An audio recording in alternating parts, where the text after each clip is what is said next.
আমারই চেতনার রঙে পান্না হলো সবুজ, চুনি উঠল রাঙা হয়ে। আমি চোখ মেললুম আকাশে, জ্বলে উঠল আলো পূবে পশ্চিমে। গোলাপের দিকে চেয়ে বললুম, সুন্দর। সুন্দর হলো সে। তুমি বলবে, এ যে তত্ত্ব কথা, এ কবির বাণী নয়। আমি বলবো, এ সত্য, তাই এ কাব্য। এ আমার অহংকার, অহংকার সমস্ত মানুষের হয়ে। মানুষের অহংকার পটেই বিশ্বকর্মার বিশ্বশিল্প।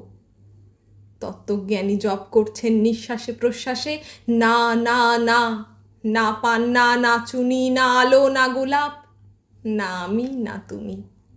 ওদিকে অসীম যিনি, তিনি স্বয়ং করছেন সাধনা মানুষের সীমানায়। তাকেই বলে আমি। সেই আমির গহনে আলো আঁধারের ঘটল সঙ্গম, দেখা দিল রূপ, জেগে উঠল রস। না কখন ফুটে উঠে হলো হাঁ, মায়ার মন্ত্রে, রেখায়, রঙে, সুখে, দুঃখে। একে বলো না তত্ত্ব। আমার মন হয়েছে পুলকিত বিশ্ব আমির রচনার আসরে, হাতে নিয়ে তুলি, পাত্রে নিয়ে রং।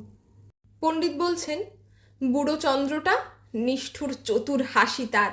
মৃত্যুদূতের মতো গুঁড়ি মেরে আসছে সে পৃথিবীর পাঁজরের কাছে। একদিন দেবে চরম টান তার সাগরে পর্বতে। মর্তলোকের মহাকালের নতুন খাতায় পাতা জুড়ে নামবে একটা শূন্য। গিলে ফেলবে দিন রাতের জমা খরচ। মানুষের কীর্তি হারাবে অমরতার ভান।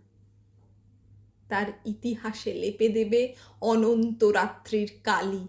মানুষের যাবার দিনের চোখ বিশ্ব থেকে নিকিয়ে নেবে রং। মানুষের যাবার দিনের মন ছানিয়ে নেবে রস। শক্তির কম্পন চলবে আকাশে আকাশে, জ্বলবে না কোথাও আলো। বিনাহীন সভায় যন্ত্রীর আঙুল নাচবে, বাজবে না সুর। সেদিন কবিত্বহীন বিধাতা একা রবেন বসে নীলিমাহীন আকাশে, ব্যক্তিত্ব হারা অস্তিত্বের গণিত তত্ত্ব নিয়ে। তখন বিরাট বিশ্বভুবনে দূরে দূরান্তে অনন্ত অসংখ্য লোকে লোকান্তরে এ বাণী ধ্বনিত হবে না কোনোখানেই, তুমি সুন্দর, আমি ভালোবাসি। বিধাতা কি আবার বসবেন সাধনা করতে যুগ যুগান্তর ধরে? প্রলয় সন্ধ্যায় জপ করবেন, কথা কও, কথা কও। বলবেন, বলো তুমি সুন্দর।